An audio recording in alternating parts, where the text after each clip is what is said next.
Hello, everyone, and welcome back to another episode here at the Damage Report. Today is a Tuesday, and while the news is as tragic as you would expect on any random day chosen in American recent political history, what is exciting is our guest, because joining us for the first time, not overall, but as a co-host, Amanda Nguyen, civil rights activist, joins us on the show. Amanda, how's it going?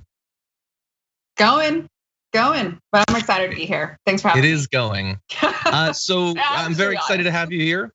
You appeared on the show just a couple of weeks ago talking about a subject that we're going to be talking about on the show, actually. But for people who might not be familiar with you from that, can you tell the audience a little bit about your work? Yeah, totally. I'm a civil rights activist. I run an organization called RISE. We accelerate civil rights movements. Essentially, we help train community organizers who work on a whole host of issues. Sexual violence is a large part of our work, and recently, anti-Asian hate crimes. Exactly, and obviously incredibly timely there. Yeah. Also, I learned recently in my research, nominated for a Nobel Prize, correct? Yes, that's right. See, if that was true of me, it would be in my lower third on the screen. It would, in place of my Twitter, it would just be once nominated for, but you're very humble about that. So appreciate that and you taking the time out. I'm sure you must be very busy. Excited to be here. So everyone, thank you for being here, regardless of what platform you're on. Please hit the like button and share the stream so that people know we're live. And we've got a lot that we're gonna be talking about. 2 different mass shootings. We're gonna be getting into that. Sidney Powell's recent legal defense, how the rich avoid taxes. There's a lot of material we're gonna be covering.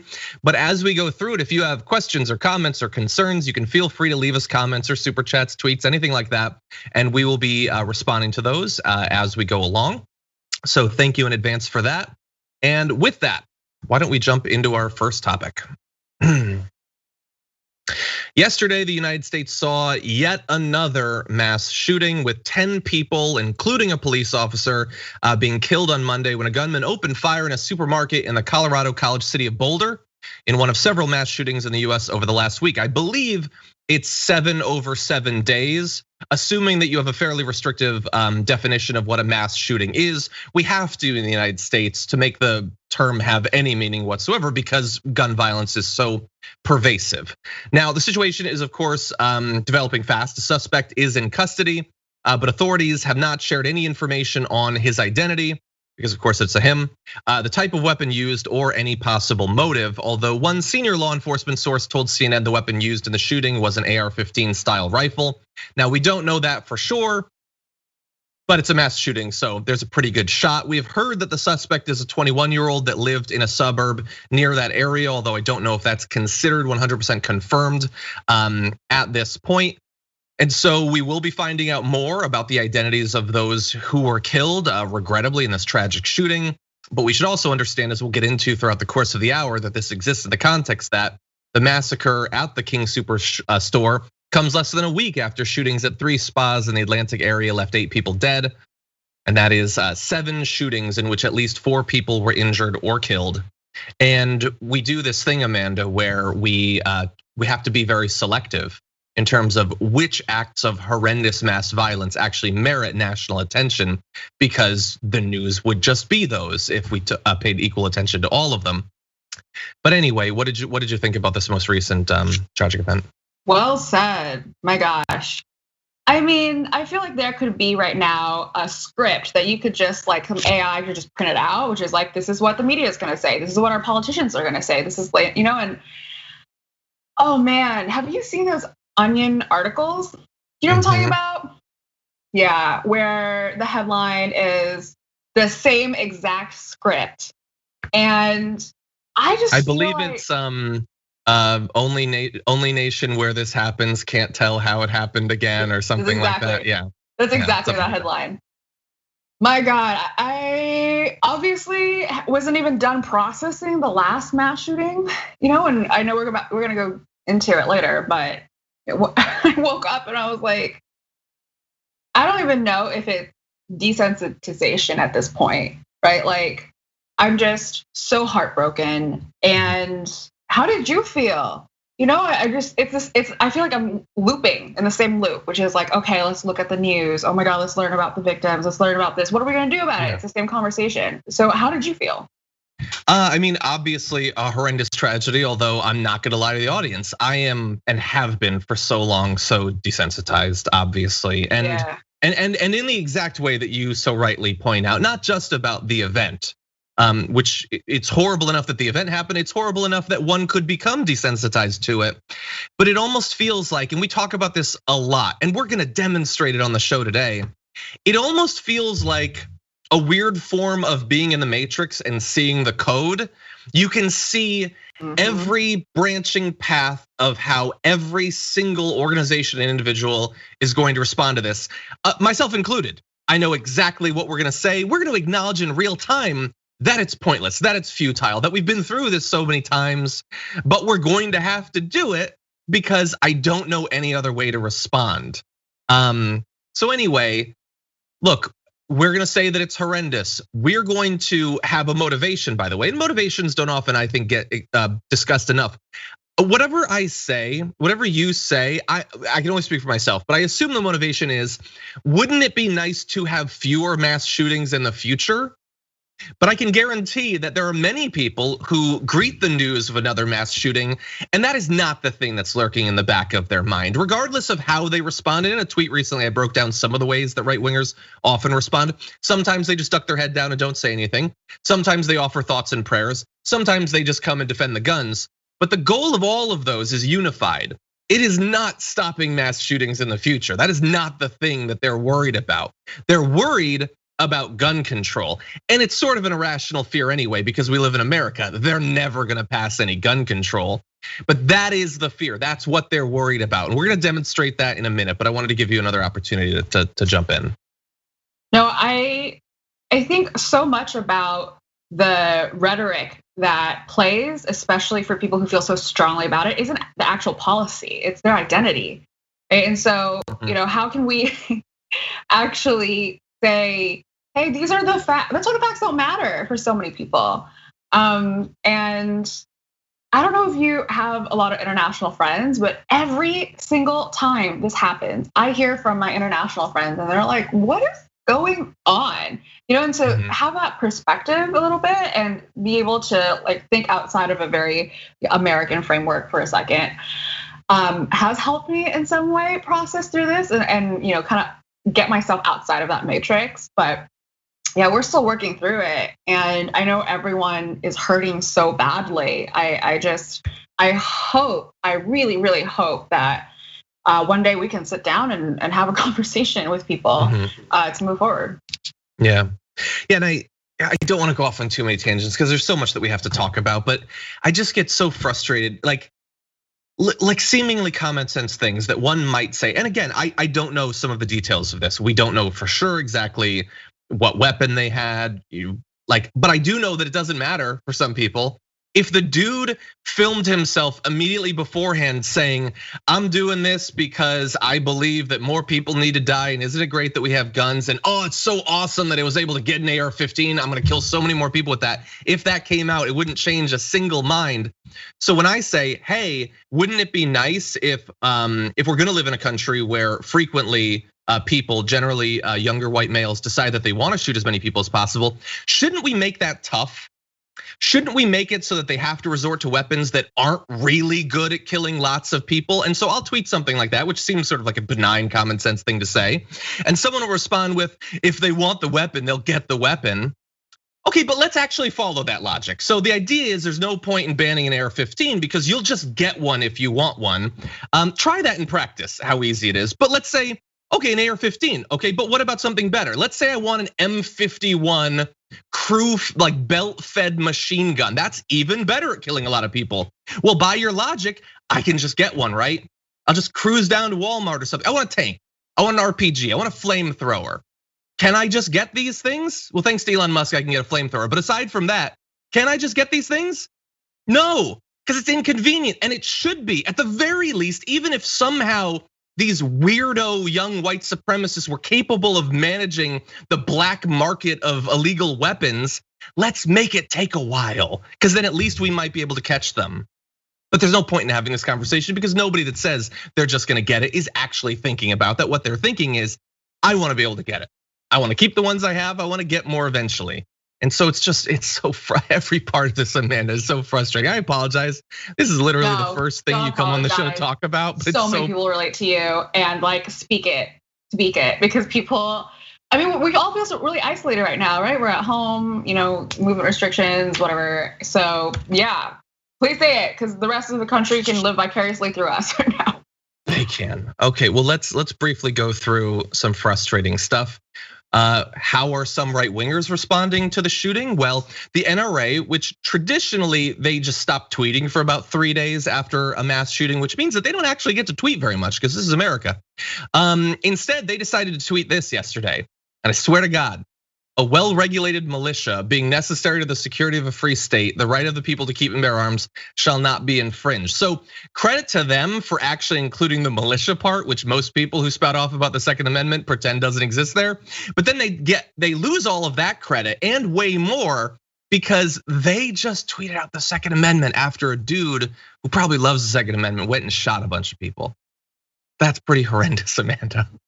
I guess they don't have to pretend to care about human life anymore. Yeah, we're beyond that. That's so clear from them. Mm-hmm. Why do we even have these like masks on? It really is about like, this is me, I want control, versus this is you and you want control. And we're just talking past each other. So at this point, we're gonna call it for what it is. This is, people being okay with mass murder. That's what it is. It is, and sometimes there's a more cowardly version of what the NRA just did.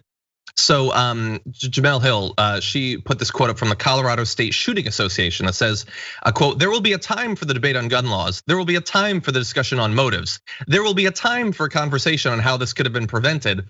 But today is not the time." And she correctly points out it never is. So this is the like go-to tactic of the person who doesn't want change. Well, at some point, not now. Okay, well, that's fair. You're right. It did just happen. So not now. How about next Thursday around 2ish? I'm free. Colorado Shooting Association. You want to talk then? It'll have been a nice buffer. Now, understand that, of course, there will be like 10 more mass shootings by then. But at some point, we have to do it. You're implying that there will be a time. So I think Thursday 2ish is a great time. Pacific, obviously, your Colorado will adapt the time based on that. But no, there's no time. There's no time, like when are we supposed to talk about getting rid of the Electoral College? Not near elections, certainly. Yep. Might as well wait until nobody talks about it or cares about it anymore. It's just, it's also by the numbers, and it feels like a play. And so we have a part to fill in this play. So I'm going to point out to people, most of whom already know this, that the US has a couple of massive problems that almost certainly lead to these problems. So for instance, did you know that the US has the highest number of civilian firearms per 100 residents? Of course you do, but I'm gonna remind you, we've got over 120 guns for every 100 residents, making the war-torn country of Yemen look like they just can't scrounge together a couple of ARs. So we've got a lot of that. Meaning that though we have less than 5% of the world's population, we have 45% of all the world's privately held firearms. And totally unrelated, we have by far the most homicides by firearm per 1 million people. You can take a look at this chart. We have 6 times what they have in Canada, 16 times what they have in Germany, 29 times what they have in Australia. And that is a place that is littered with animals that will kill you at the blink of an eye. And yet we're the ones who have a lot of guns that end up shooting each other. Even though, and this is I think the most important thing to point out, it is not that we have a lot of guns and a lot of people die from guns because against all reason, we're really crime ridden. Take a look at this. We don't have comparable rates of violent crime to places considering the level of killings that we have. There are lots of places that are far less safe on average, where they don't manage to kill a lot of people all the time with guns because they don't all have access, easy, quick, unrestricted access to guns. You combine all of these things, and what do you think you would get? You'll get something like modern day America, honestly. Any thoughts, Amanda? Yeah, I mean, what you said earlier about that age-old tactic of saying it's not the right time, it's not that I've heard that in so many different derivatives for literally every single type of change that my activists and I try to do. It's like, oh, well, not today, maybe at a more appropriate time, And there's never a more convenient season for change. I think that's Martin Luther King. And if you want change, then do it now, right? Yeah. So yeah, people who say that are protecting the status quo. That's what they're doing. Yeah.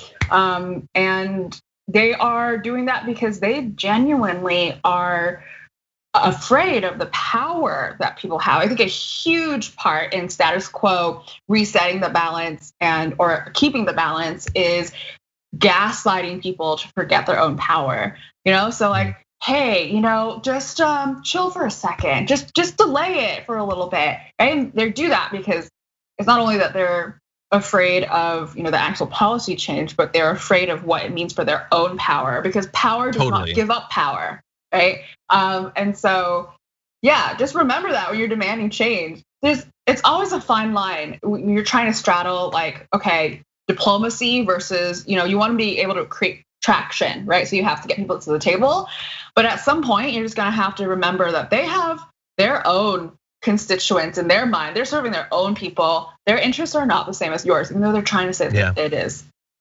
Yeah, power's not gonna give itself up, and money isn't either. And whether it's the NRA getting money from the gun manufacturers, or Republican and some Democratic elected officials getting money from the NRA and from the gun manufacturers, they're not gonna give that up willingly. And then let a little thing like tons of dead American civilians get in the way of this amazing grift that they've got set up.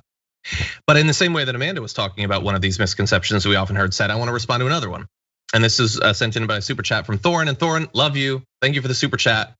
As I'm going to demonstrate, couldn't disagree with you more. He says, it's not the guns, it's the mental health crisis we have. A person who wants to commit mass murder will find a way to do it. So Thorin is right. We do have a mental health crisis. It's a big problem. Aside from that, though, I don't agree with Thorin, because sure, a person who wants to kill people can kill people with stuff other than guns. There are places where there have been mass stabbings and things like that. That does happen, but there's a reason that people here use guns, and there's a reason they use the guns that they do generally. It's because they're much better at killing people. I mean, this is sort of a morbid thought, but if you were to go up to someone hunkered down behind a Walmart, shelf while a mass shooter is stalking through, and you were to ask him, hey, if you could, would you want to swap his gun out for a knife? I don't think anyone would be like, what's the difference? It's all the same. It's not all the same. They pick the gun because the gun is the best way to do it. Can I kill someone with a baseball bat? Yes. Can I kill 15 people in 3 minutes with a baseball bat? Probably not. And so I would prefer to have them try to use a knife or a baseball bat. I don't want any of that violence, but if it's gonna happen, I want them to be with the worst guns possible, the worst weapons possible. And so thank you for your super chat, but I just don't agree. It's not just one problem, you're right. It's a combination of multiple ones, and so someone's saying if you took the knives away, they'd use sporks. And how many people do you think you're gonna kill with a spork? Seriously, like jokes aside, I don't know if you're joking. How many times have we done this on the Damage Report, on the Young Turks? How many mass shootings? And how many more will we? We will have the same conversation. Maybe someday we'll have it with Amanda again on the show. We'll be blessed enough to talk about a mass shooting in Denver, Tallahassee, Sacramento. I don't know. Maybe it'll be in a city you're in right now. And to that point, let's talk about the last one actually. Let's go through all of the shooting stuff in one go. We are less than a week out from the string of shootings that killed a bunch of people in and around Atlanta, predominantly women of Asian descent.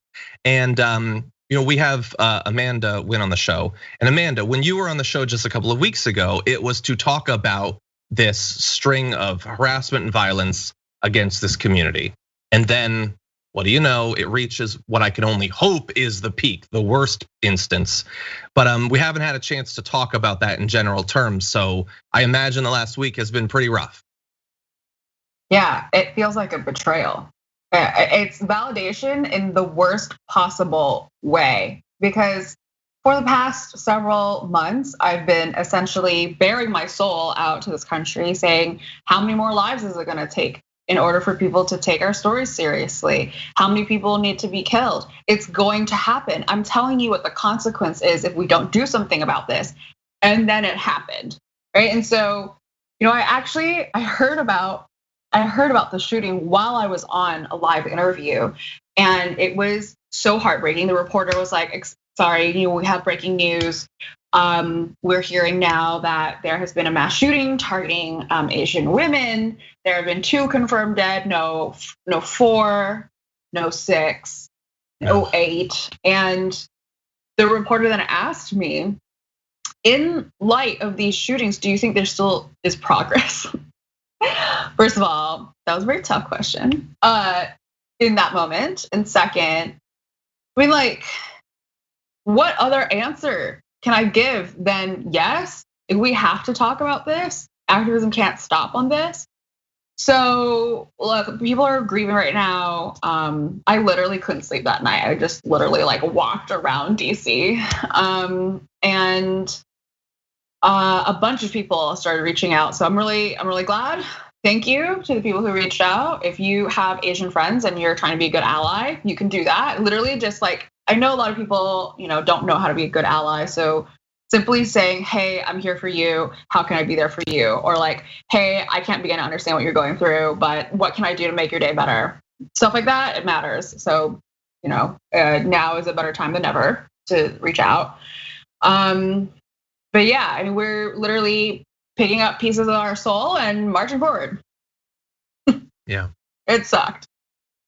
Yeah, and I mean, I guess a version of insult to injury is like the headlines of that shooting are on the front page of sites that then are like, oh, and here's 5 more attacks that have happened. Here's, a 79-year-old woman being attacked on the street the morning after.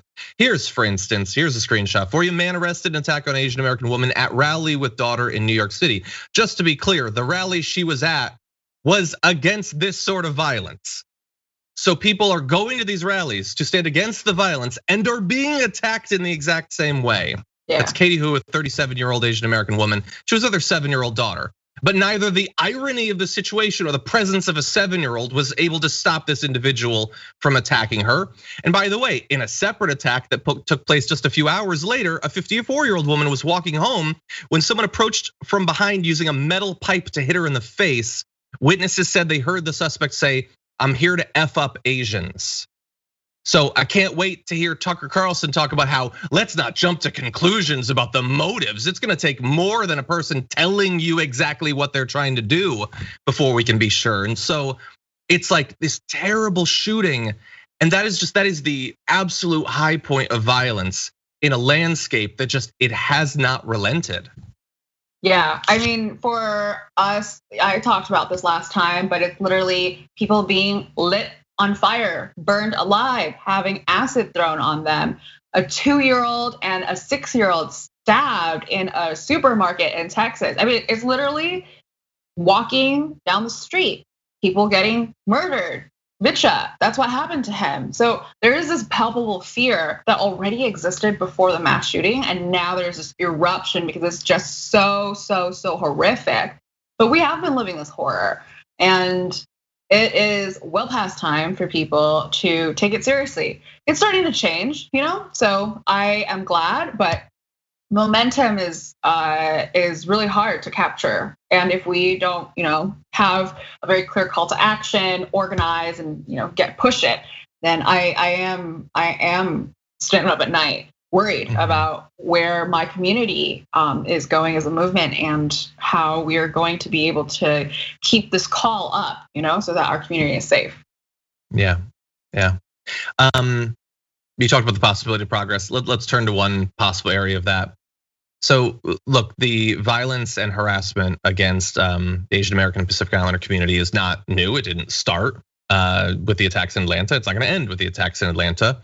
But over the past month, there's at least been a little bit of news coverage of the fact that this exists, that this is going on, which seems like a prerequisite to do something about it. And obviously there has been a lot more talk in the wake of the attacks in Atlanta last week. But has it been the most productive talk? Because Media Matters noted an interesting trend to the conversation over the past weekend. There have been panels about this, which is something, but the panels have often looked like this on Meet the Press, where you have a bunch of people, but none of them are part of the community. And then you even have sort of the acknowledgement of that problem by Chuck Todd saying, the Asian American community has been talking about this for a year, basically, since the start of the pandemic. And it really took the rest of sort of collective political intelligentsia to take notice, sadly, after the tragedy of this week. So he's sort of talking about the fact that they've woken up, but not realizing that maybe not as much as you might have thought. And look, the thing is, we will occasionally get criticized for instance, if there's like a big piece of legislation targeting the LGBTQ community that comes out and we have a show that day, why didn't we have a guest from that community? And it's a perfectly fine criticism. I will say it's a very difficult day of for our very limited booking department to do that. For the Sunday Meet the Press, you got a lot of resources. I think you could probably find somebody from the community.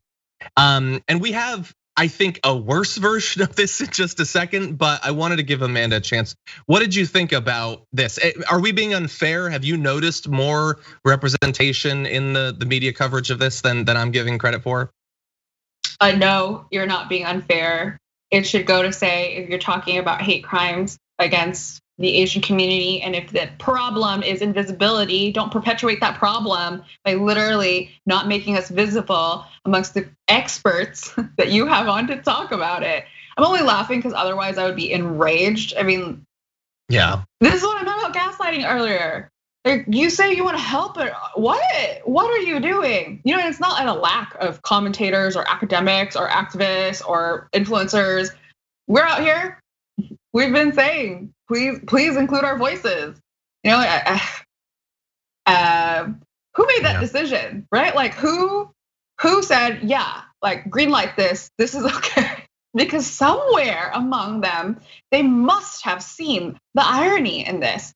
And the only way I could think about it is that there aren't enough critical voices that are holding, checks to the decision makers within Meet the Press, within these outlets, because just the regular person looking at this would be able to point out what's wrong with the picture.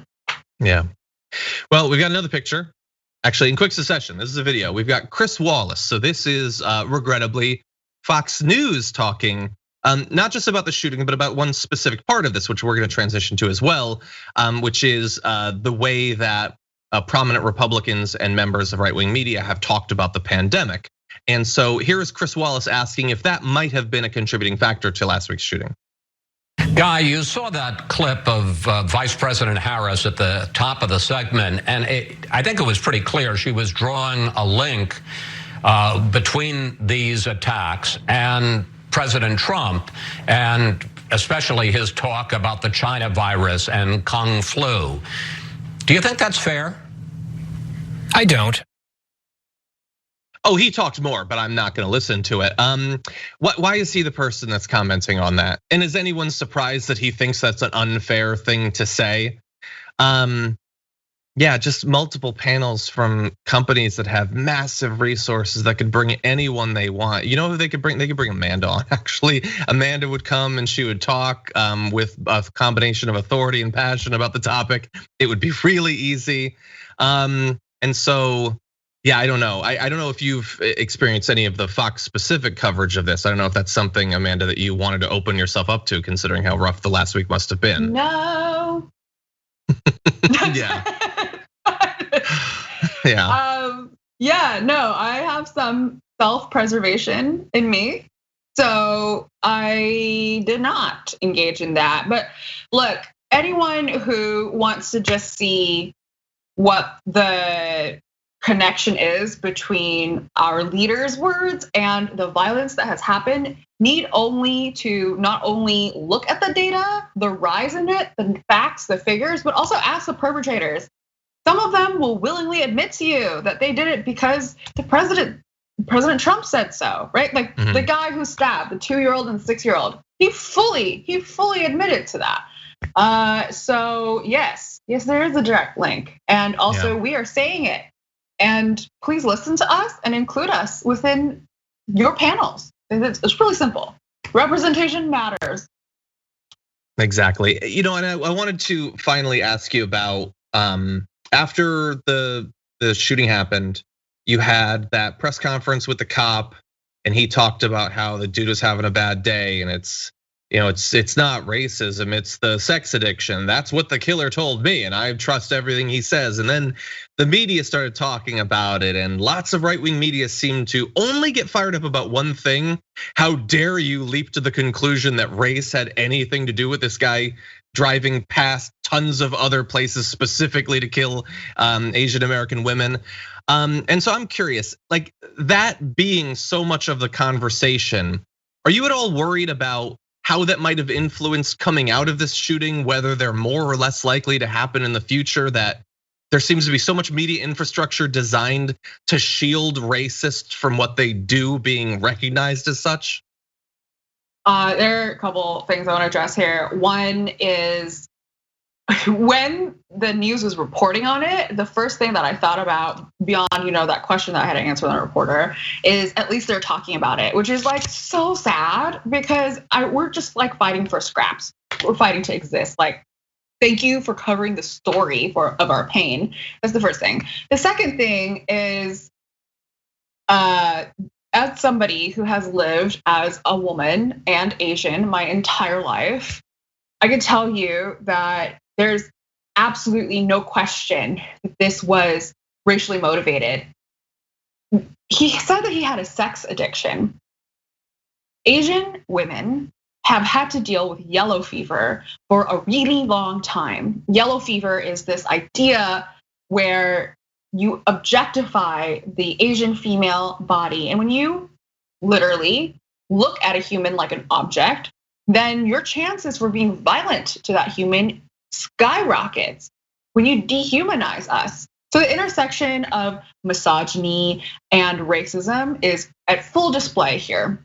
And how the police reacted to that is also a display of a complete lack of understanding of what it means to live in this body, to be yellow, to be a woman.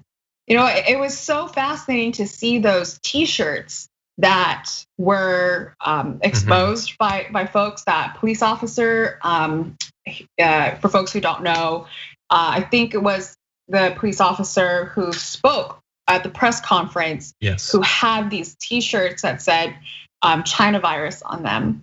I mean, what an end-to-end full service spectrum of how a president can say something that's racist, and then that is then okayed by the state that is trying to protect us, whose mission is protect us. So when we see our leaders talk about this, and when we see people who are supposed to protect us talk about this, where do we go?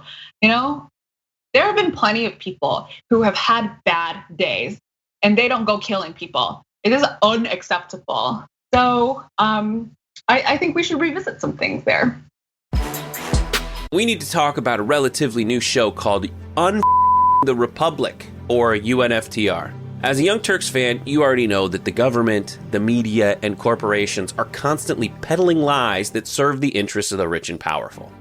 But now there's a podcast dedicated to unraveling those lies, debunking the conventional wisdom. In each episode of the Republic, or UNFTR, the host delves into a different historical episode or topic that's generally misunderstood or purposely obfuscated by the so-called powers that be, featuring in-depth research, razor-sharp commentary, and just the right amount of vulgarity.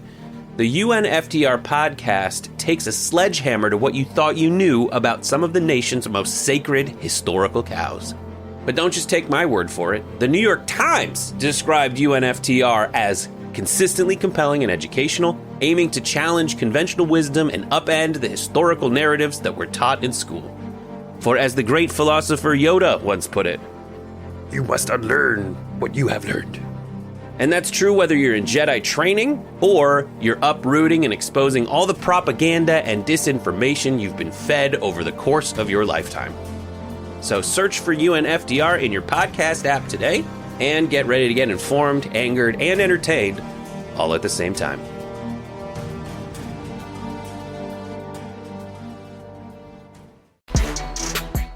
Many people noticed that in the wake of a lot of outpouring of support for Asian Americans after the violence in Atlanta, lots of people were trying to show their support. One of them was Meghan McCain, and it was pointed out that it was a little bit hypocritical considering some of her past statements in this area. We talked about it last week, but I'll allow John Oliver to sum up the issue. Just last year, many were loudly warning that Trump calling COVID names like the China virus was likely to lead to a rise in violence against people of Asian descent, an argument that, at the time, not everyone seemed to find convincing. I think if the left wants to focus on PC labeling this virus, it is a great way to get Trump reelected. I don't have a problem with people calling it whatever they want. It's a deadly virus that did originate in Wuhan. I don't have a problem with it. Oh, good. Meghan McCain doesn't have a problem with it. Listen not to the scores of Asian Americans telling everyone that the term is dangerous and offensive. Instead, gather around and take the word of a wealthy white woman who's dressed like she's about to lay off 47 people over Zoom. Now, I will say, McCain posted this week, "Stop Asian hate" with 3 broken heart emojis, which is a fine sentiment to throw up on Twitter after the fact. But there has to be an understanding that saying, "I don't have a problem with calling it the China virus," is very much giving space for that hate to grow. Yes, so a lot of people pointed out this issue. She has eventually responded to it with a tweet saying, "I condemn the reprehensible violence and vitriol that has been targeted towards the Asian American community. There is no doubt Donald Trump's racist rhetoric fueled many of these attacks, and I apologize for any past comments that aided that agenda." So progress, right? Amanda, what do you think? All I can say is listen to the community. Listen to the community. I get it. It's really, really hard to understand in a nuanced way when you have lived with privilege your entire life. And that's not to discount what actual privileged people have to go through, because everyone has their own thing. But what I'm saying is we get into this a lot with legislating, right? That like people in power who have the ability to write these laws, many of them are very well intentioned. It's not like when they write these laws, they're like malicious. However, if you don't have people at the drafting table with you who have these lived experiences, then you're gonna miss on some things. And more importantly, when people from these communities say, "Hey, that's gonna result in violence. Hey, we are afraid for our lives, for our family members' lives," listen to it. I'm glad that she's apologized. At least there's that. But moving forward, I think she is an example of someone who didn't listen. So yeah, it's such a good point. Like, imagine what if I'm trying to think of like an example. Like, I don't know, Chuck Schumer started throwing around some term about the trans community or something. And imagine if we covered it on the show and I was like, you know what? I'm okay with it. I'm good with it. What? Okay. Yeah. Who am I? Who am I? Like, and for McCain, it's marginally worse because, look, there's lots of different forms of privilege. The fact that she's a daughter of a senator and wealthy beyond any morals comprehension, that is another form. I'm a man, that's a different form. But like, it's not your call. Yeah. How could you not know? And look, it's the same sort of job. We opine about politics. You say a lot of things that you don't necessarily know 100% about, but you should recognize when you know 0% about it and that it has nothing to do with you. It's such a weird thing, Amanda. Oh yeah, it's weird. And it also has enabled violence. So, I look at that and it's been our lived experience for so long. And I'm glad that this conversation is happening because people can learn from it. It's empathy. That's the core of this is learning what you do know and also learning your boundaries of where your knowledge ends, right? And when you have that and you can say, hey, you know what, I don't know. I from my lived experience, I don't understand, but I hear you. That's one way to learn, and not to say like, let me just dismiss millions of people who are calling this out, even though like I haven't ever lived in your skin before. Let me just dismiss it. That's not the right call. Exactly. I think that's a great point. And there's a case could be made that her in advance, well, not in advance of all of the harassment and violence, it was almost immediate, but in advance of some of the worst violence is bad. Saying it wasn't racist after the violence, though, seems even worse. And while Fox spent days after the Atlanta shooting arguing that it's a travesty that people would imply that white supremacy has anything to do with this or racism has anything to do with this, I worry that they are going to double and triple down on this. They are looking for things they can activate their audience to hate. They found a few. They keep talking about women's sports as a way to activate their audience to hate the trans community. I don't know that they necessarily thought a year ago that trying to get people to hate Asian Americans would be their thing, but they want people mad about the pandemic.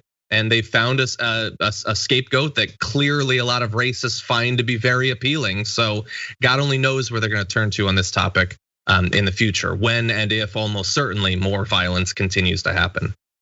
Yeah, and they're gonna get a lot of help from the structural things at play that have made us a scapegoat for literally the entire existence of when Asian Americans have stepped onto this country. You know, that's a very old playbook that they're stepping into. 100%. Okay, let's switch things up and talk about something very different for a bit. You remember Sidney Powell? I unfortunately do. She became very famous in the months after the election because she was one of the most out in front proponents of the big lie that the election was stolen by insert a noun, everything, Venezuela, aliens, I don't know, a Kraken is gonna be released and the Kraken is stuffing ballots. And at the time, she knew, as many who were pushing this lie, that making very specific defamatory claims about individual companies involved in the election could open her up to legal liability.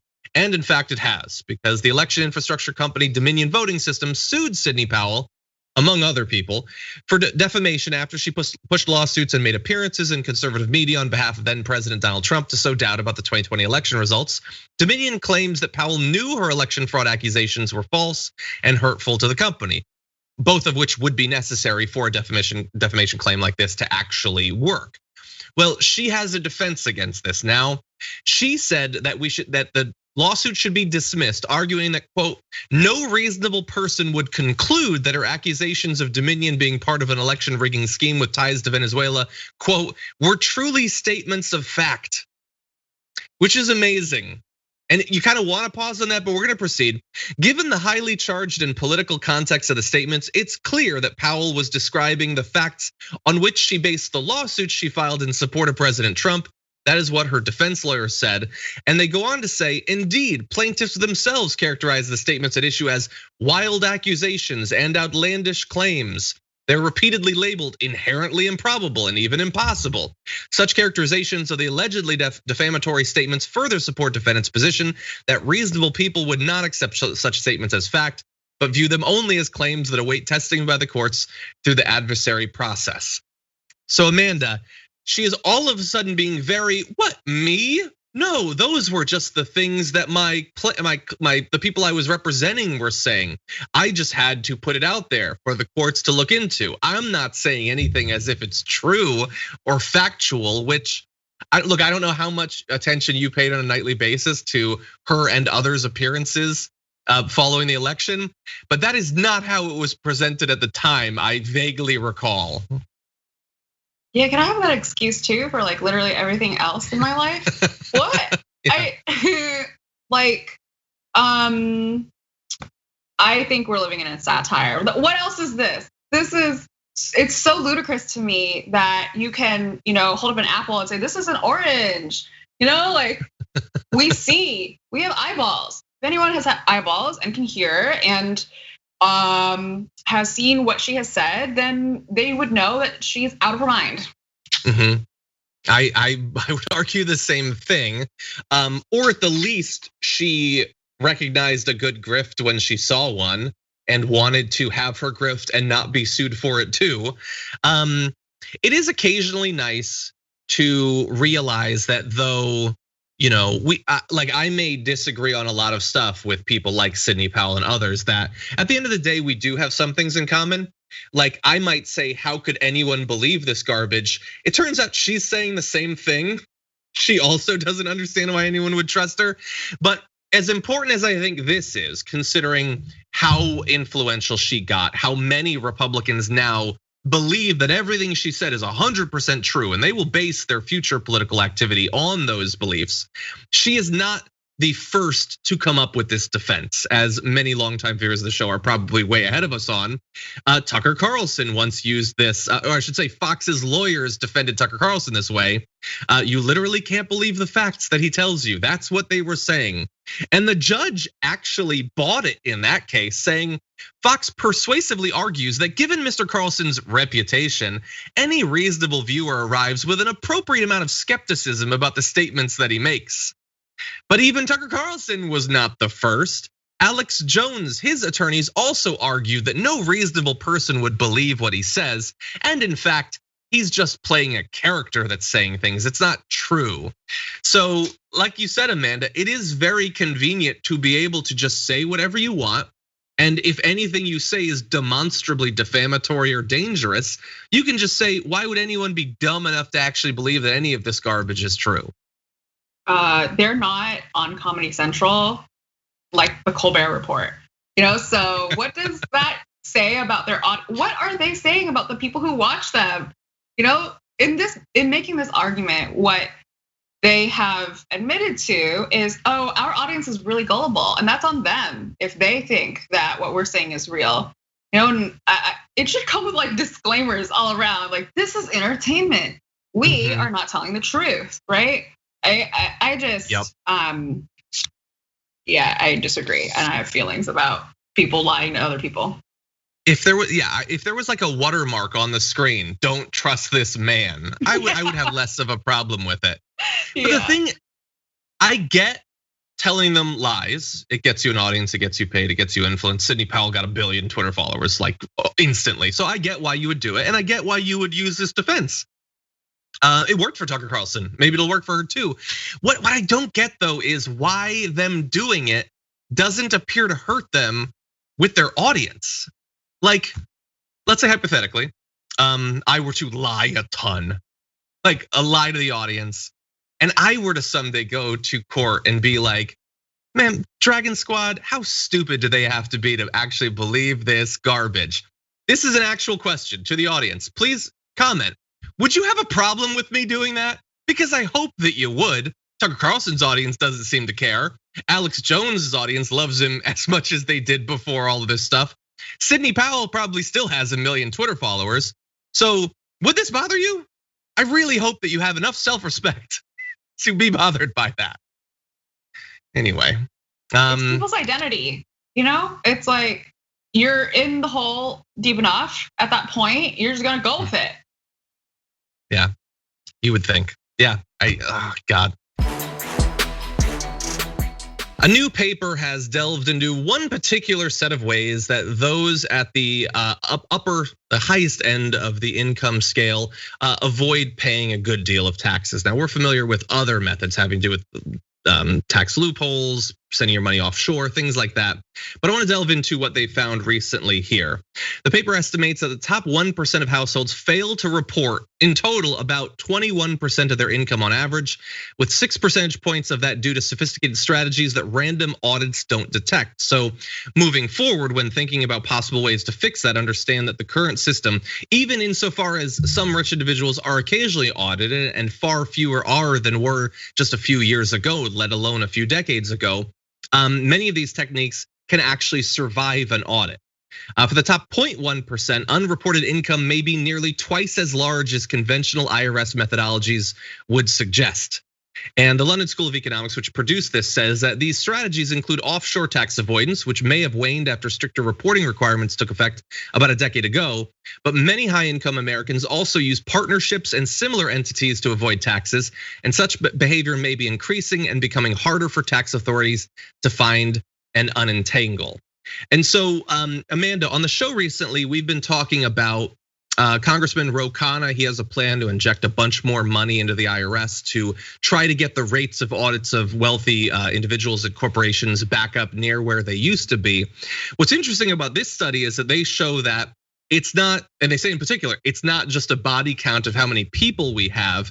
You need specialized agents that are as good at tracking down this tax avoidance as the highly skilled accountants hired to do the tax avoidance actually are, which seems like moving forward, obviously money's gonna be required, but it seems like the IRS has a big task in front of them if they're going to try to adapt to the way the rich have been avoiding taxes recently.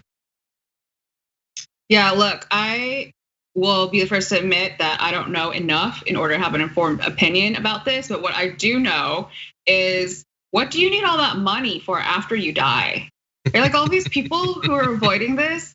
You have more than enough to do everything it is that you want and more in your lifetime and your kids after and your grandchildren. So like, what is that other than like seeing a number in your bank account go up? You know, I feel like these people could buy a Lamborghini every day and just drive it into the lake every day. They'd be fine. Like it wouldn't even, like they wouldn't even know it's missing. So totally. Yeah, the only thing I would add, devil's advocate, I think it's partly seeing the number going up in your bank account. I think more so for some of them, it's seeing the public numbers go up in their ranking amongst rich people and stuff like that, or the value of their corporations, stuff like that. Like I think it becomes, it's like, you know, in some ways people want to compete with like how nice their house looks. They compete with the people on their street. Some people, their street is the country or the world, and they want to rank really well. It no longer has any relationship to their life. Like for you and I, gaining or losing money matters. It affects how we live, what sort of possibilities we have. For these people, they could carve their face on the moon. At that point, it's not really about what you can do with your money, I guess. But anyway, yeah. And let me be the second to admit that I'm not an expert on this. I'll defer to the experts. That's why we bring on people like Rokana to talk about this, actually. But something definitely needs to be done. They've become very skilled at this. It makes it seem to me like maybe an analogy is, corporations that want to harden their systems against hacking often will hire hackers or former hackers to do it for them. I feel like maybe that's something IRS could look into. Although, as already noted, not an expert. Yeah, that'd be a good movie too. Maybe less not as exciting than as the hackers, or maybe That's more, true. Depending on what they find. Maybe there was that movie, The Accountant, and that got pretty exciting. I didn't know that accountants did that much shooting of guns. But anyway, Amanda, we have regrettably reached the end of our show. I've been watching the chat during it, and there's been a lot of great reaction to your appearance. So I want to thank you for taking time out of your what must be an incredibly busy day and joining us. If people would like to follow your work, where can they do that? Well, thank you for having me on, and thanks y'all for inviting me into this community. You can volunteer at risenow.us. You can donate if you want at risenow.us/donate, and you can follow me on Instagram at Amanda NGOCNGUYEN, my full name. Awesome, Amanda. Thank you so much, and have a good day. Joining us now to talk about the death of Sarah Everard, a story that has made massive news in the UK, less so here in the US. And so it's important that we learn about this from someone who understands the story. We're very lucky to be joined once again by columnist for The Intercept, as well as author of Being Numerous, Essays on Non-Fascist Life, Natasha Lennard. Welcome back to the show. Hi, thank you for having me. Very glad to have you here. So this death has sparked a lot of conversation. You had a really amazing breakdown of a number of different ways that different aspects of politics and society and the way we comment on specific comments based on the context of who's in the story all combined. Can you tell me a little bit about your interest in this particular murder? Right, so Sarah Everard is a British woman, a 33-year-old woman who was kidnapped and murdered in London, and her remains were discovered. And so it was a kind of almost archetypal horror of a gender-based violence. And it sparked a massive response in the UK and a very necessary conversation about what was broadly described as women's safety. But a lot of the response and the shape of the response played on a lot of archetypes around what we talk about when we talk about danger that I think are pretty outdated and need to be, we need to have a critical response about. So it was a lot of talking about women in public spaces, stranger danger, the kind of horror stories that you're told about as a child, about not going home alone after dark. And of course, people have very valid fears of the kind of risk a woman alone at night can face that seemed to be realized in Sarah Everard's murder. But what was missing from that dialogue was the particular shape of how she was killed. The person who has been charged with her murder is a member of the London Metropolitan Police Force. So this was also a story about who gets accorded trust and indeed gendered state violence, police violence, and also obviously the broader conversation about which murders garner attention. That's not to say something as horrific as what happened to Sarah Everard shouldn't produce rage and attention. But of course, when counterparts, women who are not white women, black women, other women of color, black trans women are assaulted in public spaces. And that is indeed a structural problem that happens consistently within that demographic. It doesn't create the sort of outpouring we saw. So what I was trying to point out is that, yes, this is an unthinkable horror, but we have to think about the structures that enable and perpetuate gendered violence on a mass scale. And those include police violence. And so, the answer of how do we criminalize dangers to women? How do we increase policing of it? That are often the responses to these kind of horrors, totally miss the point that that kind of policing and the way the state can enhance dangers to women's bodies, particularly some women's bodies, must not be overlooked and is absolutely not a solution. Yeah, I understand the need to provide the caveat that, pointing out that this sort of story does get talked about shouldn't be seen, but might accidentally be seen as disregarding that it is its own tragedy, its own horror, which is totally true. But you're 100% right that certain sort of stories just naturally produce not just recognition, but possibly a week of coverage, and other sorts of stories not so much, or they require some sort of special circumstance. Like the media might focus on violence against Asian American women if enough of them die in a very limited period of time, then it might merit coverage. But I also wanted to focus on the aspect of, you talked about it led to this conversation about what is dangerous and all that, and it seems like it took quite a bit of work for the fact that the person who did this, that might be a cop, to count as dangerous. That you almost weren't supposed to point out that, well, yeah, obviously we know that. You list great statistics in the story about the predisposition that you seem to see with domestic violence when a cop is involved in this. So, and it looks like in this particular case, what happened at a vigil, which perhaps you can describe for us, that might have made that part of the story a little bit more front and center.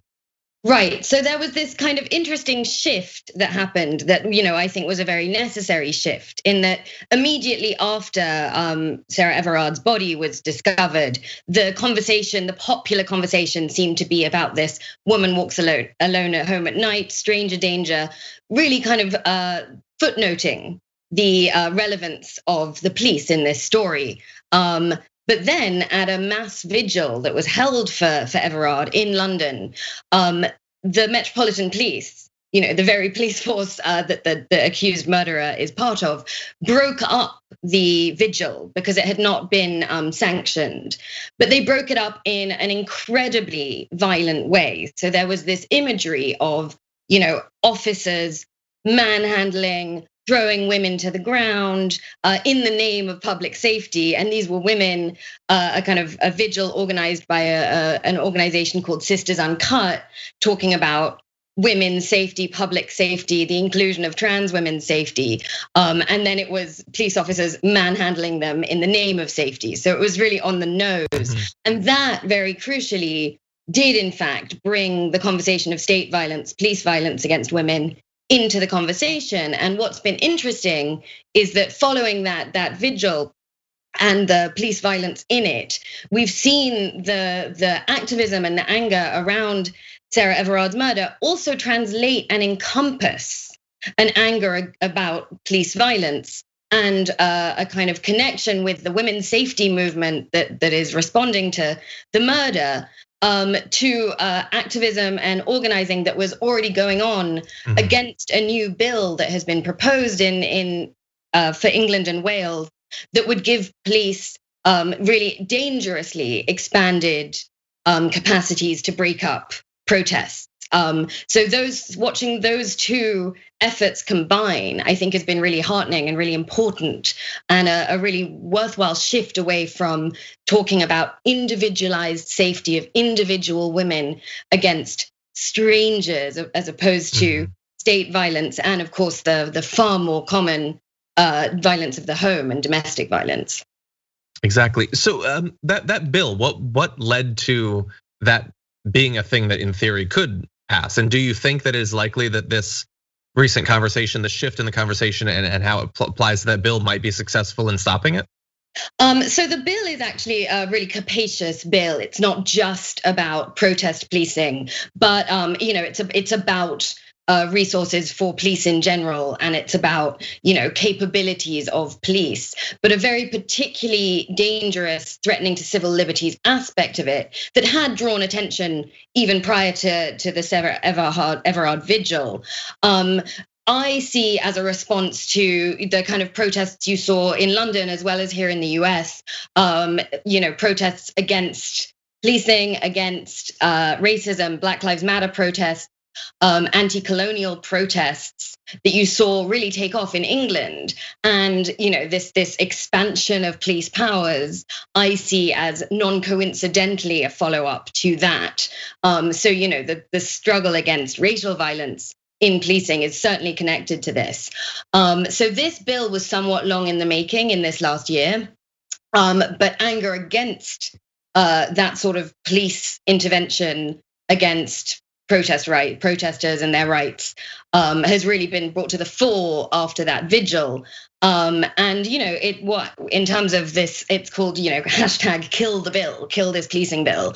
That's the kind of rallying cry that the intention seemed to be to rush the bill through Parliament very quickly. And it looks like the organizing and people in the streets in response to that have genuinely made a difference, and it's been slowed down and will be considered more slowly and challenged, I think, with a far greater degree. So I think you see the power of people really responding to this and refusing to accept this narrative that more policing equals safety, which has obviously been so much of the crucial political conversation here on the left.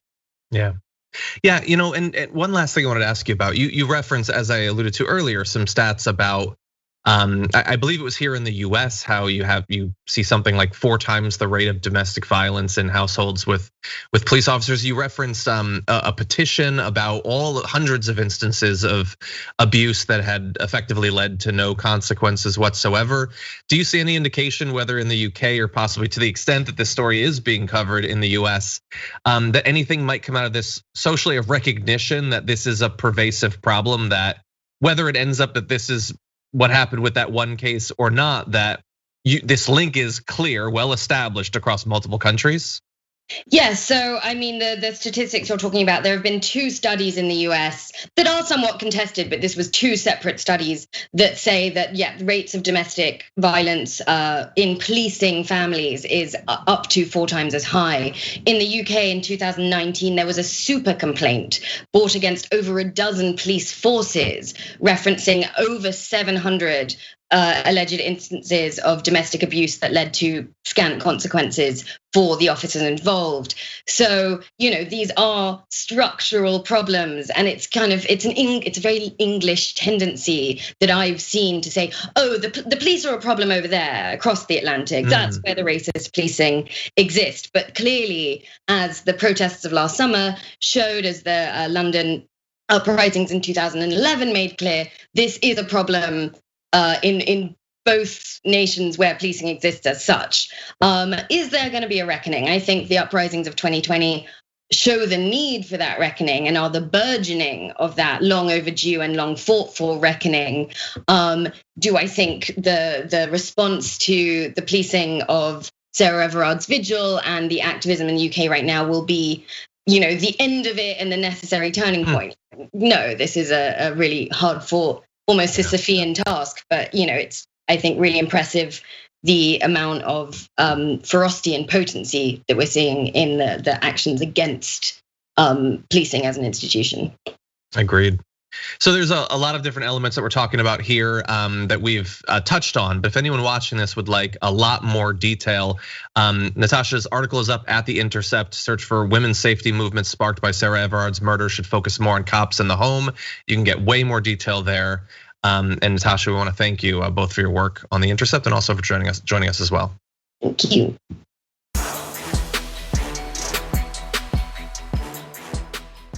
Thanks for listening to the full episode of The Damage Report. Support our work, listen ad-free, access members-only bonus content, and more by subscribing to Apple Podcasts at apple.co/TYT. I'm your host, John Adarola. I'll see you soon.